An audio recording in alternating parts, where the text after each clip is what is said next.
Good morning and welcome to another FJchat. I'm sitting today with Kevin Rowland from eStar. Morning, Kevin. Thank you. Today we're going to understand a little bit, I hope, of the eStar story and where it fits, and also some of the initiatives that you've taken as a technology company across global markets, but particularly Australia and New Zealand, and then something about the workforce, which I think is quite an interesting part of what you are. But firstly, perhaps if you could tell us eStar story. Where, what and how is eStar? eStar started back in 1998, and originally the idea was that we were a company that were going to sell CDs online.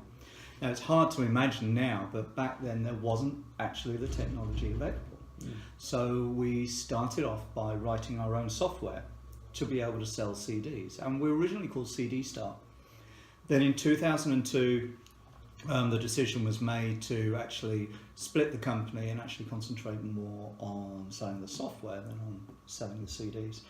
And really we grew from that. So we are now the largest e-commerce provider in Australasia. We compete against the big four, and I mean the big four in the world, which is SAP, Salesforce, Oracle and IBM. That's our main competition. And we have managed to build a reputation as always delivering on time, delivering on budget, and through this we've gained some major clients. So we are currently working with David Jones, the iconic department store from Australia. We won that contract against the incumbent, which was IBM. So that's quite a story for us.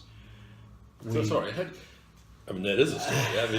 How do you do that? Do you do that by understanding retail? Is it price, value, flexibility? What's the... I think first and foremost, we don't see ourselves as a technology company, full stop. We see ourselves as a strategic partner. What's rather unusual for a technology company is that Andrew Buxton, the CEO, is a retailer. Now, Andrew's background is mostly within logistics and supply chain and all that side. He can talk to you about fulfillment and depots forever. Whereas my side is, I'm actually a professional retailer. That's how I describe myself and how I have described myself for very many years. I started working in retail part-time when I was 14. I spent 20 years at the sharp end.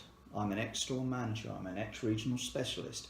I can talk to you about shops and shelves and merchandising systems and how it all works forever. But then after I've been at the sharp end for 20 years, I decided to make a career change and go into the IT side of retail.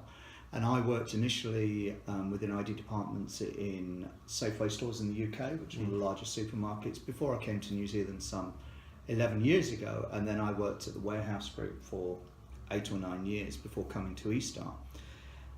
I actually started writing code before I started working in retail.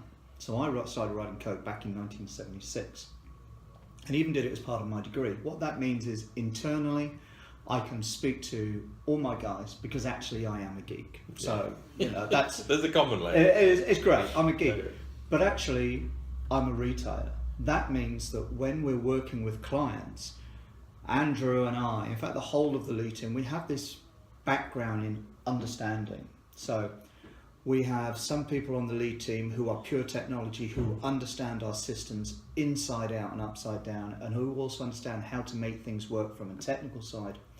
And then you've got others of us who are on the lead team who are actually retailers.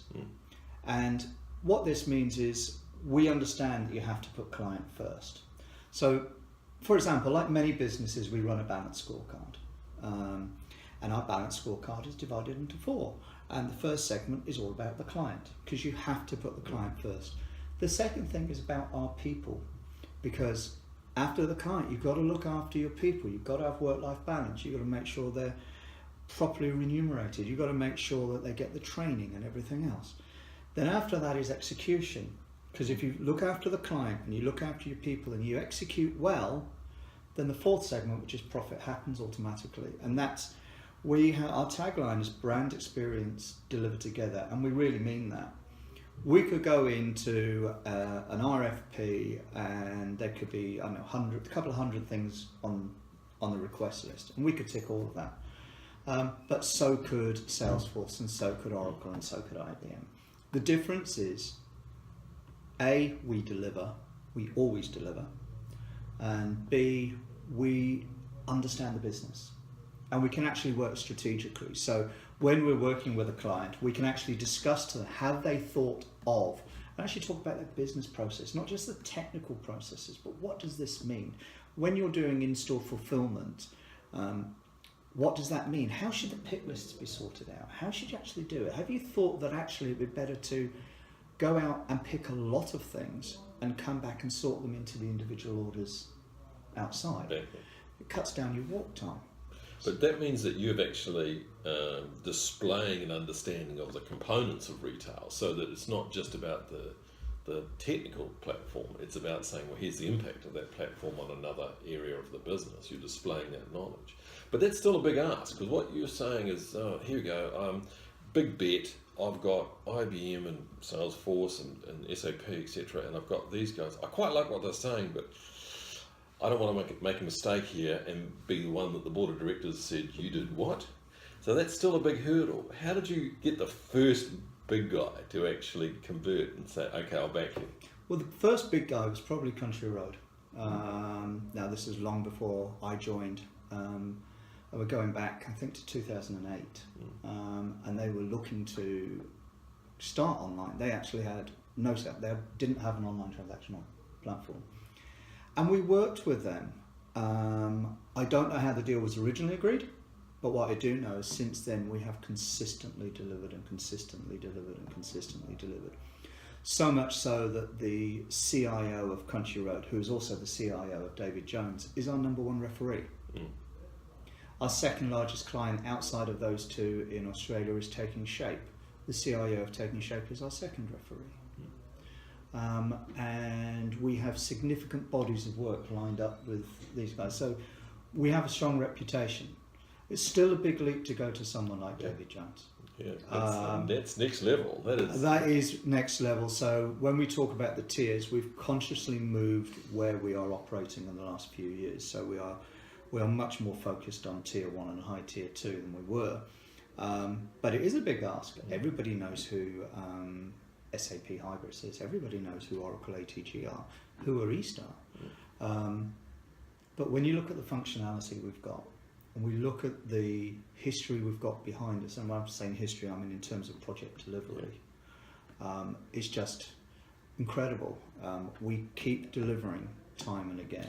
Is the sales process, I have to answer this question, but is the sales process sort of project, well, we quite like what you're saying, but we'll give you this project, and if you knock off that, we'll let you a bit closer in, or is it sort of big bite? No, we've gone big bite with everything. That's impressive. And like I say, when I'm talking to students at careers fairs and that sort of thing, I say, the chances are you've never heard of us, but the chances are you've bought from us. Yes. Because in New Zealand, we've got Briscoe's, we've got Rebel Sport, we've got Swan Drive, we've got Smith City, which is huge in Christchurch. And so it goes on. And Briscoe's, and I can tell this figure because they announced it in their annual report, their online sales were 42% up last year.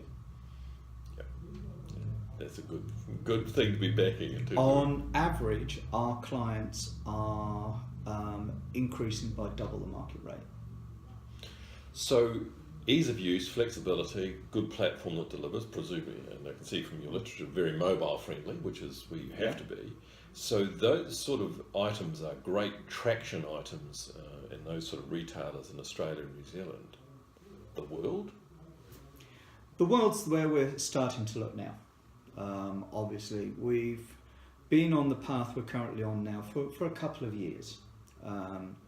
Our presence is much more well known within Australasia now. As an example, 2 years ago we did one event. We're doing 14 this year. And we are much more well known. And it's then how do you scale that outside? So we are in the investigation stage. We now have quite a few partners that we work with who are already overseas, and they want us to take us on a journey. And the other thing as well is that although we're working with Australian and New Zealand retailers, actually not all of those are owned by Australian or New Zealand companies anymore. So we already have Go up the certain tree. Yeah, so both David Jones and Country Road Group are owned by Woolworths South Africa. Our most recent go live, which was literally yesterday, was Snooze, and a couple of months ago we did Freedom Furniture in New Zealand. They are both part of Steinhoff, which is one of the largest retailers in the world. They're also based in South Africa. So again, they are incredibly pleased with what we're doing. So it's how do we leverage and move and just keep going. So how, in terms of these sorts of things, you've emphasised a number of times that the execution and being able to deliver it. And so how have you resourced that? Is it all in Christchurch, or are they you've got satellites, or how have you? It's all internal currently, but what we did at the beginning of last year was we started to expand our office in Melbourne, and I started a production team over in Melbourne. So now I've got 7 developers in Melbourne with a software manager, and that is going to be expanding. Where we are now in the company in terms of size has probably grown by about 50% in terms of people since I joined just over 2 years ago. And it's all about getting the right people. And one thing that we've done over the last couple of years is making sure we have the right people in the right roles. And what that has also meant is it's had a major impact on retention. So our retention for May, June and July, on an annual basis, is 91%. Yeah, in your area with people who are good and who are getting phone calls all the time probably, that's impressive to go through. In terms of production, the people who actually do the geek work, which is more than 50% of the company, I have not lost anybody since September last year. Okay, and they're seeing that interest in those sort of developments and those sort of excitement. Yeah, and everybody's excited in the way the company's going and the way that we treat people. Culture is incredibly important because at the end of the day, I sell people's skills. That's what we do. It's all out of people's heads. It's writing code, it's making a difference. We don't sell cups of coffee or tables or whatever. We actually sell people's ideas. So we want people to be in an environment where they feel safe, they're secure, and they want to flourish. And we spend a lot of time on culture. So for example, we have a team model that we work to. The team model is based on the thinkings of Patrick Lencioni, the American thought writer. And his most famous book, and still probably his best book, is called The 5 Dysfunctions of a Team. So we've taken those dysfunctions and we've turned them into positives. And everybody goes through the team model. We're just about to go through another phase of it, but we really do work it. So if you think of a house, the underlying foundation is trust. I trust that everybody comes to work to do a good job. Full stop. There's no if but that, full stop. However, people are human and people make mistakes. That's okay because they came to work to do a good job. So for example, when we run a PIR for the end of a project, the very first thing that gets written on the whiteboard is no blame. We want to uncover everything that went wrong so that we can, in future, we can make sure that doesn't happen again. But we don't blame anybody. If anybody is going to be blamed for mistakes made within production, it's my fault. I haven't communicated well enough, I haven't provided enough training, I haven't provided enough guidance. And at the end of the day, that's down to me. So we don't run blame. So trust is the beginning. The first pillar is robust debate. What that means is, I believe I'm right. I always believe I'm right, unless I'm told I'm wrong. And I expect someone to tell me if I'm wrong. And we can have a discussion about it, because how on earth do you get your learnings otherwise? And from there, we go to commitment. So the commitment is we commit to the decision that's being made. So if there's 2 of us in a room and we have a robust debate, which is a very polite way of putting what can happen sometimes, at the end of the day, we'll come up with a decision. We both commit to that decision. The third pillar is accountability. You have to be accountable for your own actions. So with trust, robust debate, commitment and accountability, and then at the top we're results focused. And that's when we bring back in the client, the people, the profit earners. I've got to say, walking around, one of the things that I've noticed is diversity. Is that a deliberate policy? Is it an inclusion? What is the... It's very simple. We have a policy of, like I said, employing the right people for the right job. And we don't discriminate against anybody. By having a culture like we have where everybody is accepted and people feel safe and want to come to work, people see that. So currently we are very fortunate, and this is just the way that we hire people. It's not been deliberate, but we have 43% female, which in an IT industry is almost unheard of, worldwide unheard of. And out of 80 people in the company at the moment, we have 20 different nationalities. You know, and it's incredible to me, and all these cultures. And what we've done both in our office here and in Melbourne, we have two maps up on the wall, one of the world and one of New Zealand. Everybody has to put a sticker on the map to show where they were born, and they have to put their initials on the sticker. And across the top it says family, and it says family in all the different languages, because it's important to recognise where you came from, to understand where you're going, and it is important to us.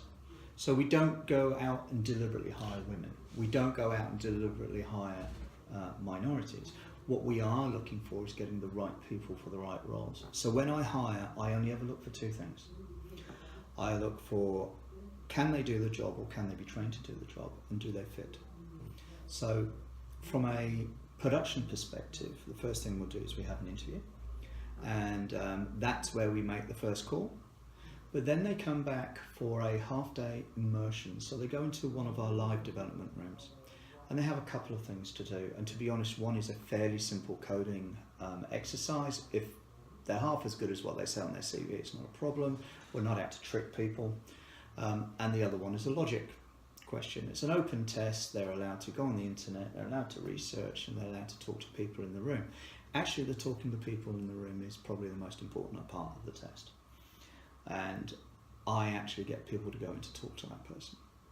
And then after the test has been done, the first thing I do is find out whether or not they were able to complete the test technically. And then the next thing is I actually talk to the people in the room.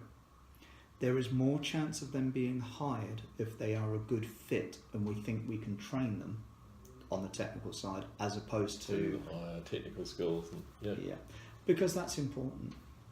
Well, it's an important proactive method, because what we've noticed is that there might not be conscious bias, but there's a fair bit of unconscious bias that goes on in organisations. And it's only when you open up and look at it and you get to your end point and you can say, wow, we've got a lot of women in here, and that's unusual for a tech company. But as you say, if you didn't deliberately go about that path, then that would indicate to me that your unconscious bias button has been turned off, which is a credit to you as an organisation. Well, thanks for that. I mean, I'll give you an example. Last year, I interviewed a young lad, Brazilian, and he came in. It was a really hot day, and he had a long sleeve shirt on, and it was just turned back one turn, and I could see the tiniest bit of ink. And so I was going through, have you got any questions? You know, what's your view on tattoos? And I said, does it make any difference to how you write code? And he went, no. And I said, well, why do I care? And he went, oh. And we have a very simple dress code here. The dress code is you must wear clothes and you must shower. Because there's nothing worse than going into a room of smelly developers, you know. But again, I've got one of my guys who works for me. If you come across him, you would think he just stepped off a beach. He's normally in jandals, he's normally in boardies, he's normally wearing a rock t-shirt. He may or may not have shaved. He's a senior developer. I rely on him immensely. It doesn't matter to me. I want people to be comfortable, and it comes back to this having the right environment for people to really flourish. I've got two aims for everybody here. One is to have them so well trained that they are incredibly desirable to other companies. and the other one is to have our company in such a place that they don't want to leave. They want to go. Superb. Look, it's an interesting story. It's like the company that no one knew about, as you say. And I find it fascinating what you've done and going up against the big guys and succeeding. Congratulations to you, not only for knocking over those targets, but for doing it in both an ethical way and with a vibrant culture. It's great to have a story like that in New Zealand. Congratulations. Thank you very much. Nice to talk to you. Thank you. Thanks for the opportunity. And thanks for the opportunity. Superb. Well done, mate.